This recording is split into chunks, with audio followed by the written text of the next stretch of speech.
pretty amazing. There's a lot of different discussion going on around in this story, so I want to talk about it.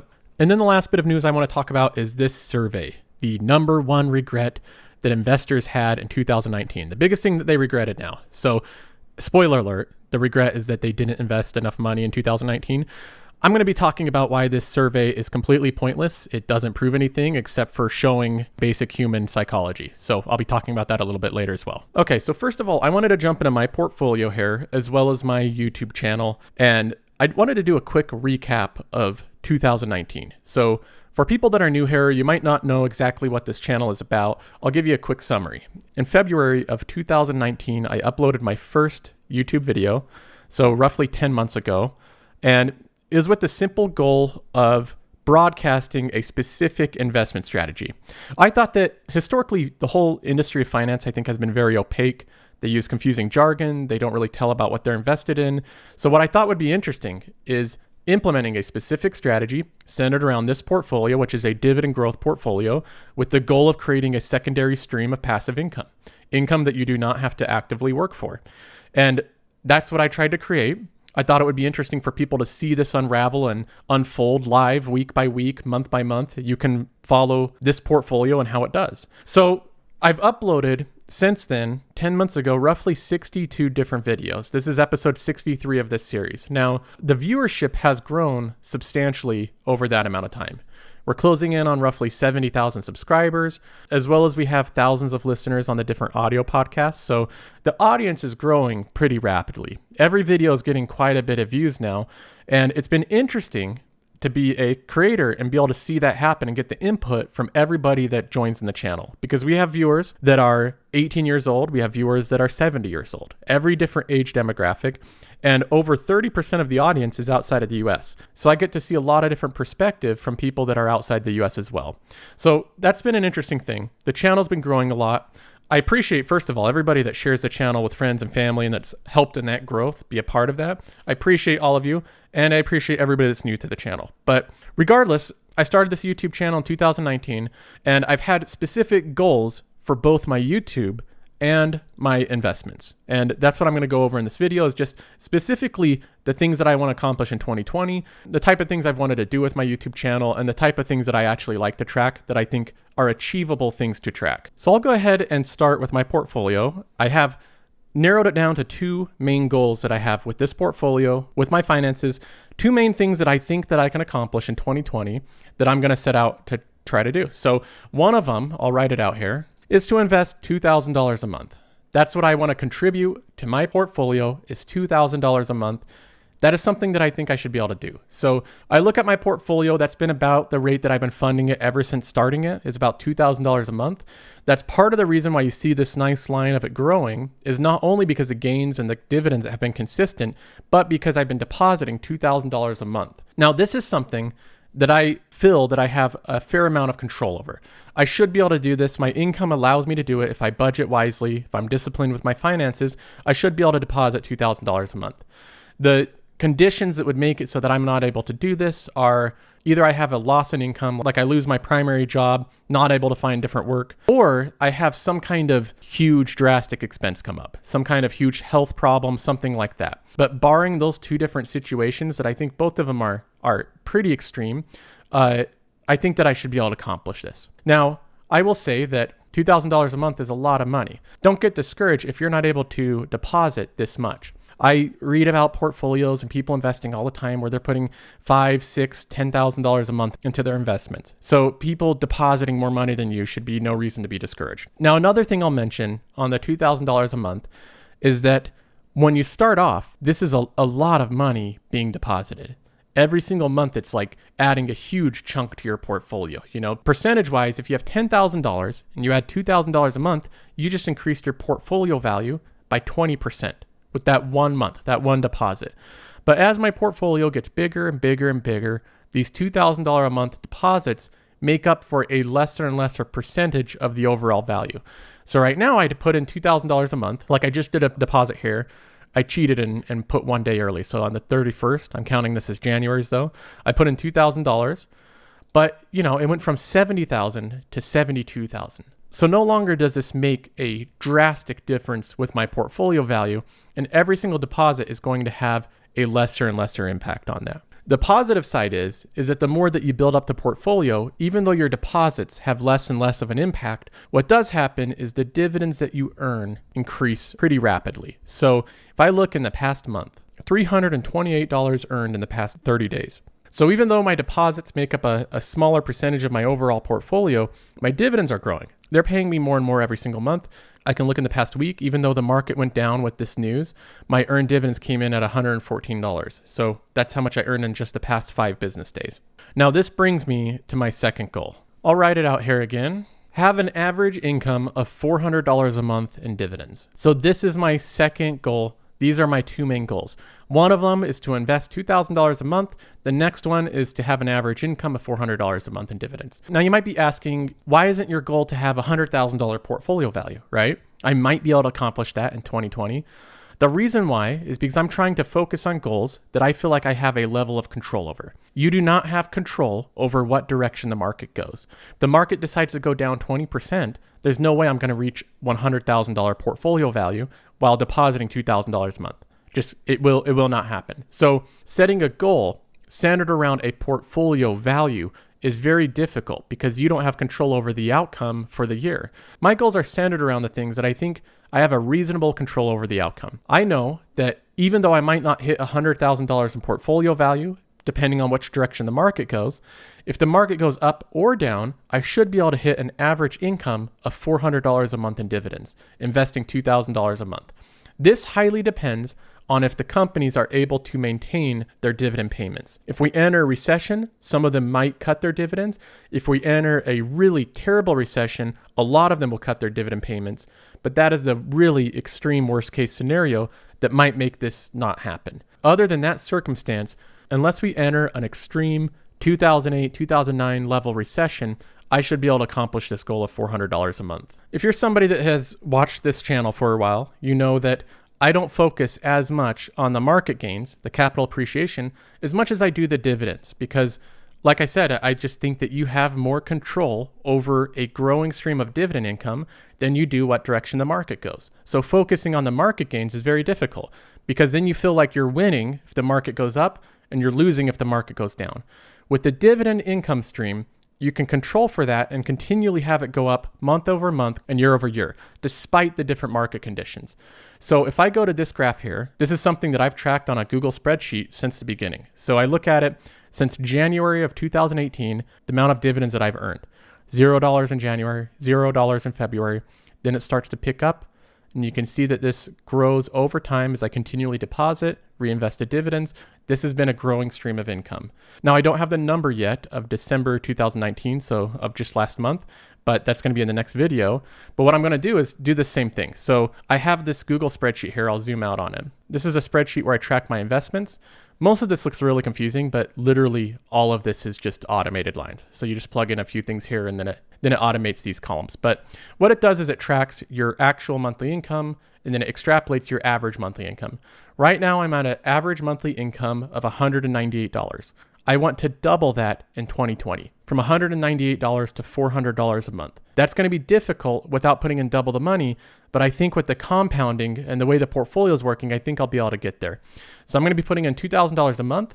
Hopefully I can get to a point where these numbers, the actual income, is consistently around $400 or more. So these are the 2 goals: to invest $2,000 a month. That's the tough part. That requires a lot of labor, a lot of budgeting, different discipline to be able to accomplish that part.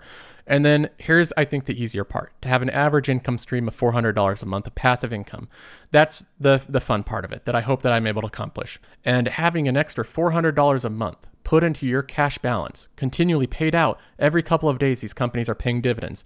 To be able to have that passively working in the background, put into your cash balance, I think that would be something really cool to have. So of course, after that, that's not enough money to live on, $400 a month, but it's 2020. I plan on investing longer than a year. So I'm going to be investing in 2021 and 2022. And so on and so forth. So I'll be able to grow that passive stream of income over time. But I'm excited about these goals. We'll see how it pans out. Maybe they won't come to fruition. Maybe I won't be able to accomplish this.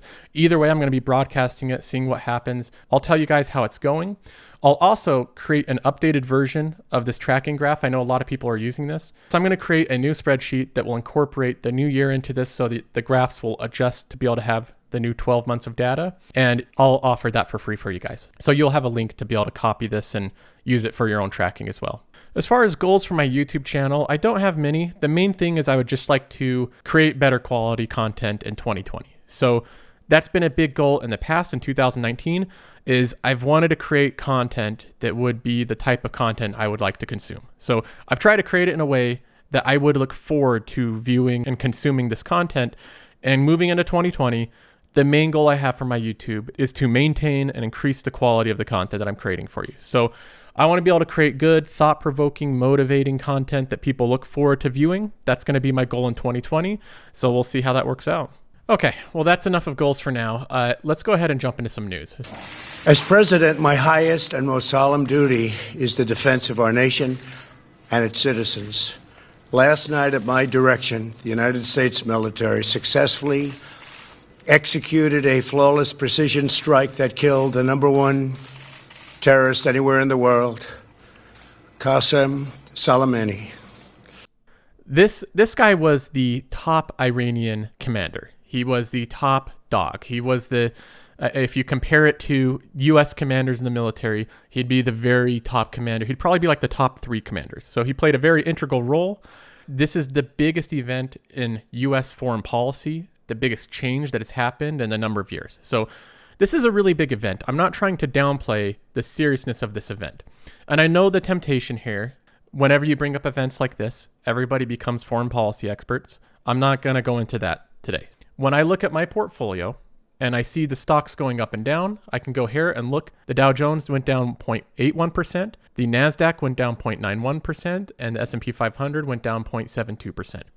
Every major index dropped as a result of this news. That's what happens with investors, is international news like this, things that create uncertainty, what's going to happen soon, how Iran respond to this. That causes uncertainty. Uncertainty means more risk for investors. Risk means it's being priced in right now with stocks dropping. So that's typically how these type of things go. Now, this is the reason that I like dividend investing. This is part of the main reason that I like it, is dividends do not care about what happened in Iran. No company is going to cut its dividends because of this event. They don't care. These companies are still, their revenue's growing. They're still increasing their market share. They're going to pay their shareholders their dividends. So even though the index has dropped almost 1% in a day, stocks drop that much, I don't plan on changing anything with my portfolio. So people that are writing in saying, what do you think of this? What do you plan on changing? I don't plan on changing anything because this really just doesn't affect my strategy. My strategy is based around having an ever increasing income stream of passive income. That's dividend income. And that's the reason why I focus on this number down here, the dividends, rather than the market gains. The market gains can be influenced by the fears of investors. Other people selling out of your companies because of news that happens in Europe, news that happens in China, news that happens in the Middle East. People can take money out of companies or put money in, and that affects the market cap. That affects the market gains. The earned dividends is something internally decided. It's money that you're going to get paid regardless of what's going on around the world. The only thing that affects this number right here, the earned dividends, is if the companies can actually not afford to pay the dividend. It's not artificial reasons. They have to decide, hey, we do not have enough revenue to pay these dividends, so we're going to cut them. That's the one thing. That's the reason why I focus on it, is because I can ignore news like this. I can say, well, that's, crazy what's going on here, but it doesn't really affect my strategy. For people that are focused on market gain and growth, you might have to implement different strategies here. So I don't know what the best strategy is for that, but for dividend investors, the best thing to do when stuff like this happens, most of the time it's best just to buy more shares. That's what I plan on doing right now. The people that believe that it will escalate to something much bigger, I'm not exactly on that page right now. I don't think that it's going to get to a point where it's going to affect the profitability of Costco, of Disney, of companies like that. So what I plan on doing is holding on to my investments, enjoying my dividend income, regardless of what the share price does. Okay, now let's move on to my favorite piece of news that's happened in the past week.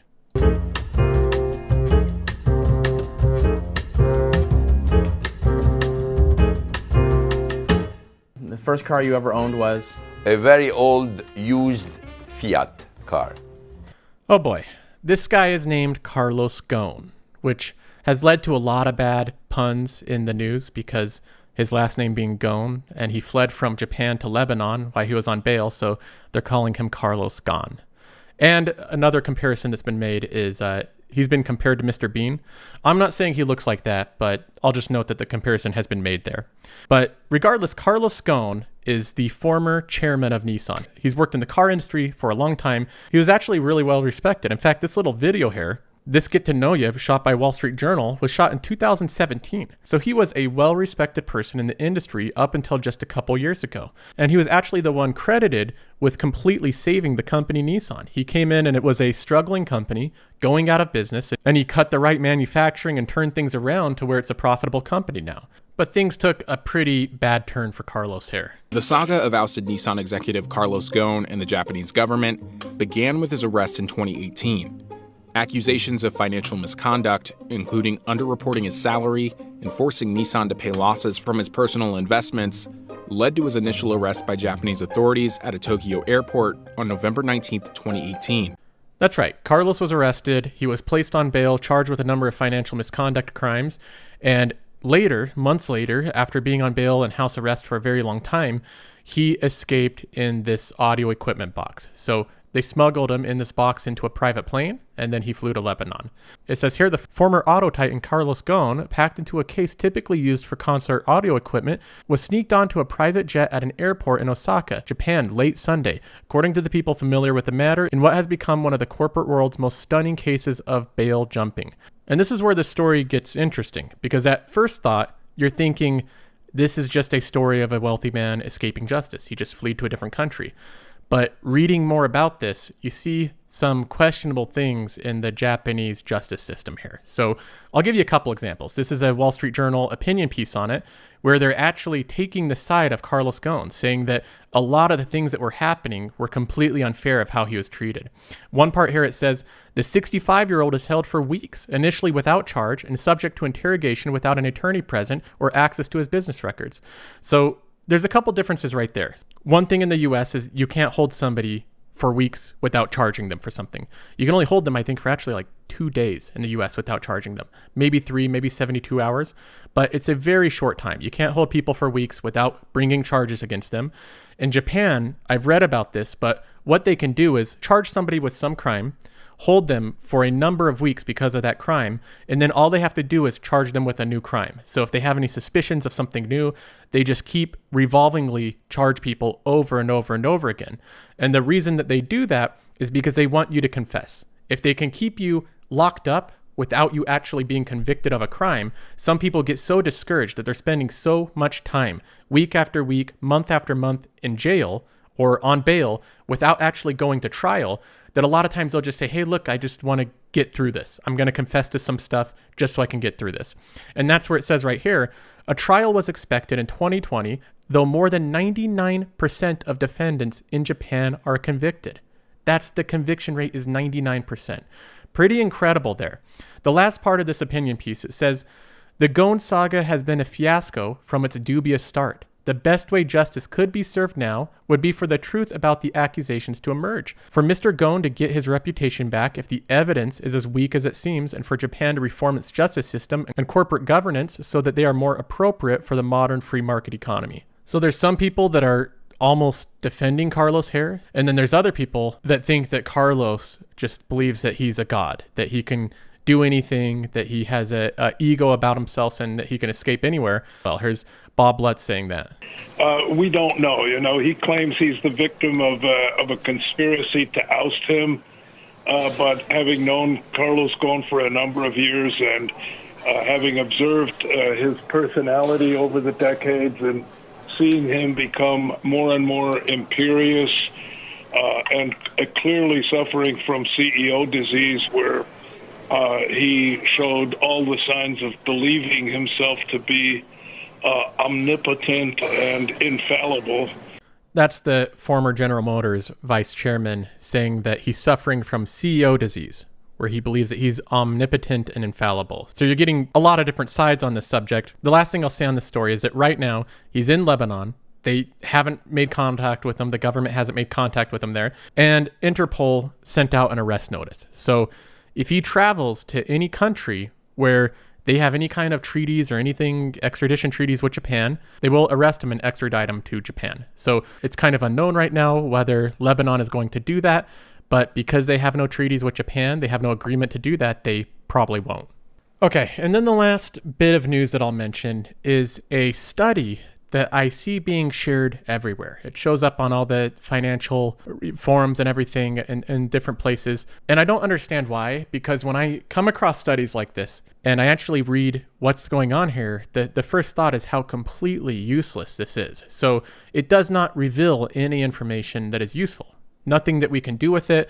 We haven't gained anything from it. It doesn't say anything other than just affirming some basic human psychology. So the big conclusion, the big reveal that we find out from this survey is that the number one regret that investors had in 2019 is they wish they invested more money. Okay, let's go ahead and look at a 2019 graph of the S&P 500. Here we have the previous year. So this is roughly 2019. The stock market went up roughly 27%. Pretty much everything except for oil was in the green. So revealing that a lot of people wish they put more money into the market after knowing that it went up nearly 30% in 1 year. What does that gain us? What do we learn from that? That people wish that they put money into investments that made money. Breaking study from NerdWallet. Lots of people wish that they invested in Netflix 10 years ago. Breaking study from NerdWallet. Lots of people wish they invested in Amazon 15 years ago.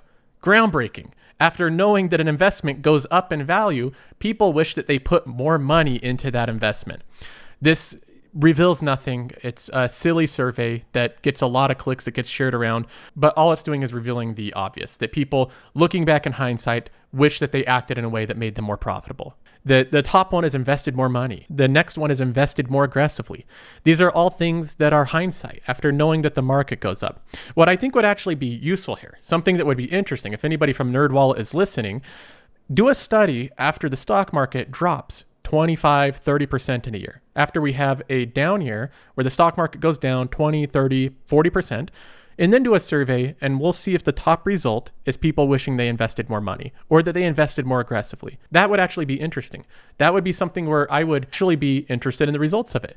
Because if we had a lot of people saying, yeah, they wish they did invest more aggressively, I would be interested to know that, because I bet some people would really want to invest more aggressively. If stock prices are going down, they wish that they could put more and more money in. Certainly, if you look back in 2007, 2008, now, knowing the stock has gone up so much since then, it's easy to go back and say, I wish I put more money into the stock market during those years. But when you're actually right in that timeline, it's difficult to say that. So this study doesn't show us anything, but the same study asking the same questions right after a down year, right after the stock market took a pretty big hit, that would be something I would actually be interested in and I would want to know the results of. Okay, let's get to some questions here. josephcarlsonshow@gmail.com. That's josephcarlsonshow@gmail.com if you want to email in, ask a question. I also read messages on Instagram and Twitter, so you can message me that way or leave comments on YouTube videos. Sometimes I respond to those as well. The first one is from Siggy. This is an Instagram message. He says, hey, Joseph, first of all, love your videos. I've been watching your videos since early March, and you've been the reason why I've consistently poured money into the market. Well, Siggy, you don't have that regret of not investing enough in 2019. I'm glad I could help out with that. He says, my question is regarding the company IBM. They have a decent growth over a 5-year span and are currently paying at a 4.86% dividend yield. Why do you not hold IBM in your portfolio? Do you think it isn't so great? I believe they definitely have a place in the future as they are the largest data analyst out there. Okay, Siggy, so why do I not hold IBM in my portfolio? They have a really good dividend yield. Seems like they're growing.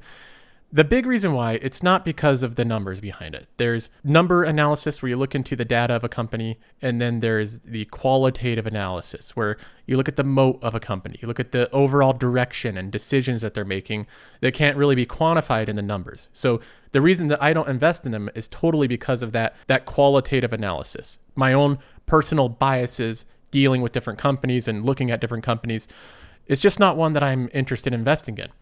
Couple reasons why. First of all, IBM is a shadow of its former self. It used to be the Amazon of the day, the Microsoft of the day. If you went back 30 years ago, it was the company for fund managers and people to hold in its portfolio. It's the biggest company in the world. People had it, and it didn't matter if they lost money holding it, because it would be like if somebody buys Amazon and they lose money buying Amazon, can you really blame them? It's Amazon. That's the same way people viewed IBM. But you look at it now, and you could go up to people and ask, what does IBM even do? And a lot of people wouldn't have really any idea of what products they sell or what they actually do. So I'm kind of in that category, and I work in tech. I work as a programmer. So I spend my time in different companies, from small companies to pretty big companies that revenue over 100 million a year. And I don't really ever see IBM ever mentioned, at least with the companies I deal with. So their clientele might be huge Fortune 500 companies, but personally, I don't have any interaction with them. And that's not the case with a lot of other tech companies. Products that I see being used all the time in tech now are Amazon with AWS. I see that used everywhere with almost every company that has to do with tech. They're using some of Amazon's services. There's Microsoft, there's Shopify, I see using everywhere. Twilio for text messaging. You got Salesforce, probably the best company in tech right now, in cloud platforms right now, is Salesforce, which is, they have so much market share. They have such an aggressive sales team. They grow their platform. They become kind of entangled in every company that they become a part of, that it's really difficult to move from them. But these are companies that I see that are current. You also have companies like Atlassian that is for repositories. I see that being used all the time for different Git repositories and for collaboration tools. There's just a lot of different tech companies. Like Slack is another one that I see used all the time. It's one that I actually run into in the work environment. IBM is one that I just don't see that often. And that makes me nervous investing in a tech company, working in the field, and when I really don't run into their products that often. And I know there's going to be people emailing in and say, hey, I run into their products all the time. Maybe that might shape your perception of them differently, but I have to see what they're actually selling, how it works, the tools behind it, and the products to make me more interested in including it in part of my portfolio, when I can look at these different companies like Microsoft and say, man, they're really relevant. We use a lot of the tools that they make at our work. They're benefiting our company. I have that connection with it, so it makes me easier putting my money into it. So I hope that makes sense, Siggy. I'm not saying that it's a bad investment. That's not what I'm trying to say. Just that it's easier for me to invest in companies that I know the products that they're selling, the things that they're doing, beyond just what they have in writing. I actually see it in practice, in play, the things that they're doing. It's easier for me to make investments in those companies. Caesar says, hello, Joseph. Discovered your channel through YouTube recommended videos and have seen all episodes. Good job, I must say. Thank you for that, Caesar. I appreciate you watching those videos too. He says, I live in Europe, Portugal, and I was out of the market for whole 2018 due to being afraid of a market crash. Before, I was much more exposed to gains and losses since I was heavily invested in the technology sector, only the FANG stocks. Anyway, I'm 38 years old and debt-free. I have a 2-year-old and brand new house with a big backyard, 2 cars, and I'm also the father of a 1.5-year-old child. All is well. I am back in the market with a much more well-thought-out strategy similar to yours, although my wife is reluctant about stocks. Last December, I decided I wanted to take my chances again in stocks, but this time around my strategy is dividends, the same as yours. Both portfolios have many companies in common. But there are some things I would like to know your point of view on, since I've entered the market with it breaking record highs day after day, so I have to pay a lot for each share, and in the end, I get the same dividend as you, for example. This continues on. He says, I've seen your example of the market average by doing constant investments, but I think that even doing this in the case of a crash, I'll be harmed too much. I have invested at the moment 22,000 euros since last December, and I can invest 800 euros per month. If the market dips 70 or 80%, that is a drastic dip, 70 or 80%. If I have enough money set aside, I can buy more shares since everything will be on sale. I have been waiting for a crash since December of 2018. It did not happen, only a correction, so I've been waiting for a year. I was tired of waiting, so I took the plunge. What do you think about it? Should I set up a 20% stop loss, for example, so my broker sells shares that take a 20% dip? Another thing, I heard that stop loss is not efficient in market crash scenarios since it will sell whatever the buying offers are, even if set below the stop loss value. Is this true? I'm looking forward to your next video, hopefully with your point of view on my thoughts and reflections. Regards, Caesar. Okay, Caesar, there's a lot in this email, so let me go through it. The first thing is, You stayed out of the market for a year because you were waiting for a crash. It did not happen. And now you're in a situation where, you're jumping in now, but things have gone up in price another 20, 30%, right? So I get that situation. It's just a matter of making the decision to start investing. A lot of this, I think, comes down to your point of view on things. So the question of when you should start investing, it sounds like what you're struggling with is timing the market. And for obvious reasons, this is a good example of why that doesn't happen. It puts people in these tremendously stressful situations where they're constantly watching the market going up and they're saying, man, should I jump in now or should I wait till the crash happens? And then the market keeps going up and they go, I wish I would have jumped in a little bit earlier when I was originally thinking about it. Then the market keeps going up and they go, well, now I could have jumped in now, but it went up even more. And this just goes on and on. I think it's a better strategy to just start slowly feeding into the market, start building positions. Even if shares are a little bit expensive, you can start building positions with the knowledge, fully knowing that the market will eventually dip, and then you can continue investing. So you should be investing with the knowledge, with the premise that stocks will eventually dip, and that's okay. It's okay owning companies at a higher price, knowing that eventually they'll dip, and then you can continue buying more shares at a lower price. That is dollar cost averaging. So you're buying right now where things are a little bit frothy, things are a little bit expensive, you're paying a little bit more for share price. Just know that you're doing that, but you're going to be paying less when things drop 20 or 30%. So it just averages out. That's part of it. If you only invest on the ride up, if you only invest when things are going up and things are in the green, and then you sell out when things already go down, that's not dollar cost averaging. That's a pretty bad strategy. Now, your question in specifics to stop losses. So this is a tool that I don't plan on using. I've never wanted to use a stop loss. Just reading about how it works, what it does, I don't really see the purpose of it. So I can go ahead and give you a couple examples here. We can take a look at a stock like Home Depot. And you mentioned, is it worth it to maybe put a 20% stop loss? So when a stock drops 20%, you automatically sell out of your position. If it drops 20% or more, you sell out of that position and it stops the losses from going any further than 20%, right? That sounds good in theory, but the way that this works is stop losses are a tool for locking in losses. That's the way that it works. You'll never hear Warren Buffett using a tool like a stop loss. Hey, Warren Buffett, we have a tool that after stocks go down a lot in price, then you sell. Can you imagine pitching that different tool to him, saying how that works and seeing how he responds to it? He would think that you're insane to wait until something goes down in price and sell. And I can give an example here, Home Depot. Let's pretend that we had a 20% stop loss. That was the percentage that you gave, 20%. We can look at the graph here, the last 5 years. Well, we haven't had any 20% falls so far up until 2018. And then you get into mid 2018 right here, and you go to early 2019, right there, a 24% drop. So if you had a stop loss on Home Depot here, you would have owned it right here. The stock would have dropped 20% and you would have sold it right here. And you would have saved about 3% on it. Now, since you sold out of the position, you miss the gains when it quickly recovers and goes back up another 47%. You sold out at about $172 a share. Now you're missing where it goes up to $192 a share, where it goes up to $211, where it goes up to $231, $237 a share. You're missing all of that because of this tool that sold you out when it dropped 20%. So this would be a tool that would help you sell at the complete bottom of this graph here. That's what this would accomplish, is selling when a 20% drop happens. I don't think that it's a really helpful tool to use. I don't really see the point of stop losses. I think holding on to a company based off of whether it's worth holding on to is a much better strategy. So that's all I'll say as far as stop losses are concerned. But Caesar, your overall question, I just get the impression that you haven't committed to a specific investment strategy. The one that I advocate in terms of timing investments is dollar cost averaging. It means you buy shares when prices are high, you buy them when they're low. You do both of those. So you don't try to buy them when they're only low. That's market timing. Very difficult to do. Leads to a lot of anxiety, a lot of missed opportunity.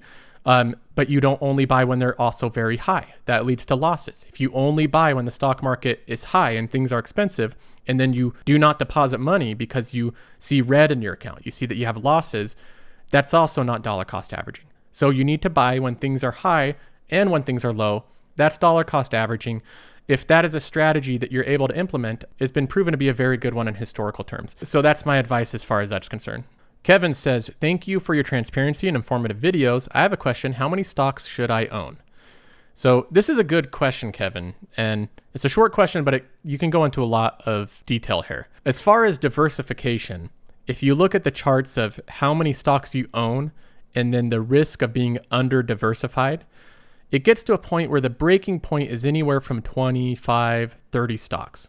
Once you get past about 25 to 30 stocks, adding on more additional stocks generally doesn't help with reducing risk of diversification a lot. So that's about that point of where you get the most bang for your buck is around 25 to 30 stocks.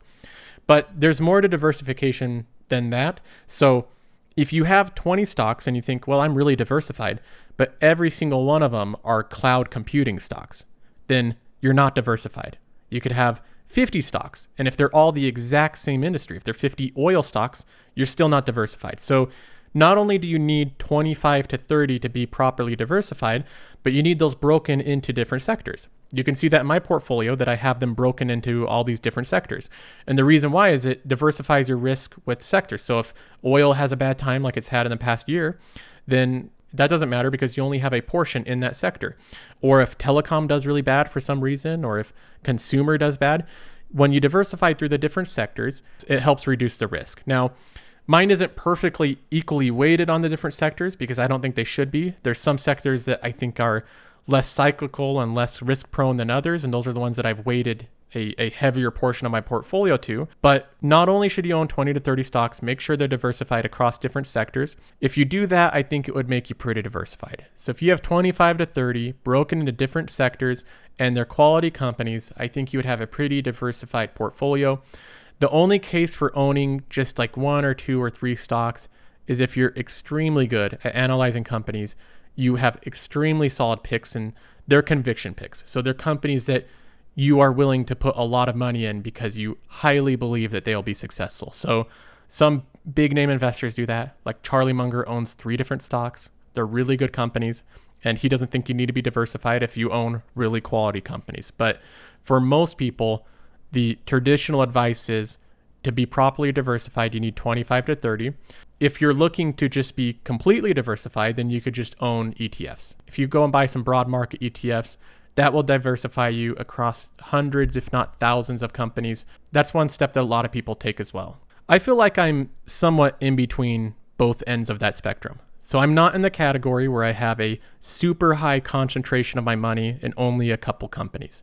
I don't have any conviction picks where I'm willing to put that much of a portion of my portfolio in, but I'm also not in the category where I'm just buying the broadest market ETFs where your money is split and invested into thousands of companies, a lot of which you don't even know what those companies are or what they actually do.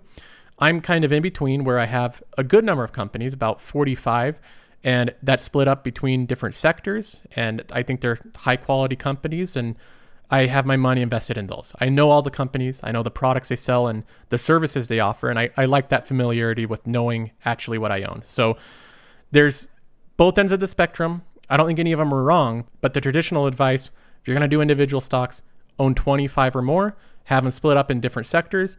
If you're going to do anything else, buy ETFs and that will automatically diversify you. All right, well, that's going to be all of it for now. If you've enjoyed the content, hit subscribe and you can support the channel that way. Another way is to join the Discord channel. So there's a Patreon link in the bottom if you're interested in that. Otherwise, I'll see you guys next time.